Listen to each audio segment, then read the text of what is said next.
unexpected mime surprise. So, last weekend, my family and I were gearing up to throw a surprise birthday party for my dad. We wanted everything to be perfect, so we divided up the tasks. My sister was in charge of decorations, my brother handled the cake, and I was tasked with entertainment. I thought hiring a live performer would be a fun twist, so I contacted a local agency and requested a magician. The day of the party arrived, and the living room was buzzing with excitement as we waited for my dad to come home from his golf outing.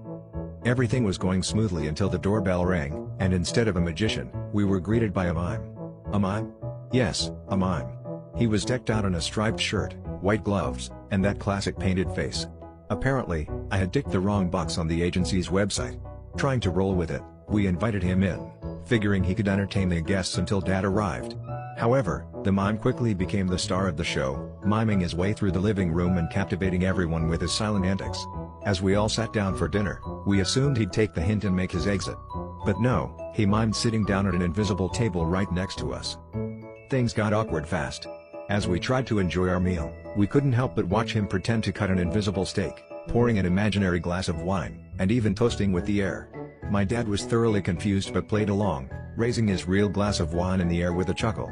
Some of the relatives were struggling to keep a straight face while my brother whispered, "Is he on the payroll?"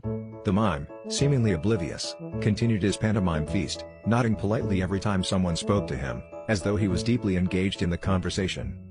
Finally, as the evening wound down and we gathered for cake, the mime stood up, mimed blowing out candles, and took a graceful bow.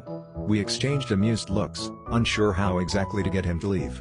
But then, my mom, ever the quick thinker, handed him an envelope of cash as a tip, and he gave an exaggerated mime of stuffing it into his pocket before walking out the door. As the door closed, my dad turned to me and said, "Well, I guess that's what you call a silent partner in crime."